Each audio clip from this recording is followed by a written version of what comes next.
Bonjour et merci de nous retrouver pour ce fenêtre sur cours avec Maître David Lepidi. Maître, bonjour. Bonjour Bogdan. Vous allez bien? Ça va et vous? Comme les marchés? Très bon début d'année qui a un peu surpris la plupart des analystes dans la mesure où ce début d'année est lié. Exceptionnel. Exceptionnel. 22% de hausse.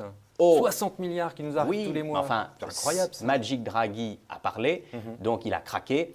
On ne pensait pas que la BCE monétiserait comme l'a fait la Fed. Elle a pris le relais de la Réserve fédérale. Ça a eu deux incidences. L'effondrement de l'euro par rapport au dollar, qui d'ailleurs n'a pas terminé sa chute. On a bien vu que les investisseurs voulaient vendre de l'euro. Je le vois bien descendre sous la parité d'ici les prochains mois. Ça n'aura pas d'incidence particulière, notamment pour les Européens. Après, vous verrez que les banques centrales s'inquiéteront des chances. Ils ne sont jamais contents. Quand le dollar est trop haut, ça ne va pas. Et quand l'euro est trop bas ou trop haut, ça ne va pas non plus. Je vous sens cynique quand même. Je ne suis pas. Non, non, pas du tout. Je dis simplement que cette hausse est uniquement due à cette fameuse monétisation. Donc c'est mécanique, oui. Elle est mécanique. Le lendemain de la décision, quand M. Draghi a pris la décision de monétiser, il fallait se mettre à la hausse. C'est une réaction mécanique pour n'importe quel investisseur qui connaît un petit peu les marchés. Maintenant, la question est de savoir jusqu'où on va, parce que les arbres ne grimpent pas jusqu'au ciel. Qu'est-ce qu'on fait là?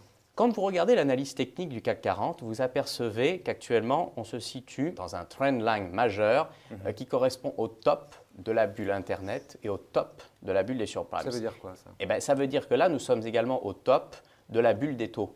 Là, nous sommes dans une nouvelle bulle construite par les banques centrales. Regardez la fameuse banque centrale suisse qui a la BNS, qui aujourd'hui, lorsque vous placez de l'argent prête de en Suisse, l'argent et elle gagne de l'argent. non seulement, vous ne gagnez rien, mais en plus, ça vous coûte. Oui. Ce n'est pas sérieux. C'est comme si vous alliez travailler tous les mois et qu'en fait, ça vous coûtait de l'argent. Qu'est-ce que vous faites là? Il y a un moment donné où cette spéculation anormale va s'arrêter. Vous savez, les bourses exagèrent toujours dans les deux sens, que ce soit à la hausse ou que ce soit à la baisse. Oui. Lorsque la baisse est partie, ça veut dire que les investisseurs s'inquiètent.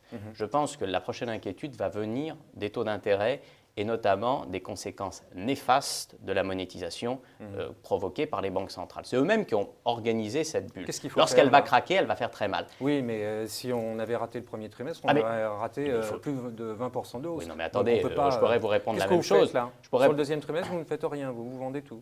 Moi, je dis qu'aujourd'hui, celui qui n'a pas acheté des actions suite à la décision de M. Draghi ne peut plus rentrer aujourd'hui, c'est trop tard. Celui qui rentre aujourd'hui, à mon avis, c'est un suicide programmé sur les marchés financiers. Lorsque la panique reprend le dessus, malheureusement, vous savez très bien que c'est très difficile de l'arrêter. Et là, je m'interroge sur la question de savoir comment les banques centrales vont faire face à une nouvelle crise, dans la mesure où l'arme des taux, ce n'est pas possible, et la monétisation non plus. Que va-t-il se passer? C'est M. Draghi qui aura peut-être la meilleure réponse, mais là, je ne la vois pas pour l'instant. Eh bien, maître, on vous réinvitera justement pour en discuter. En tout cas, merci beaucoup. Mais je vous en prie, Bogdan.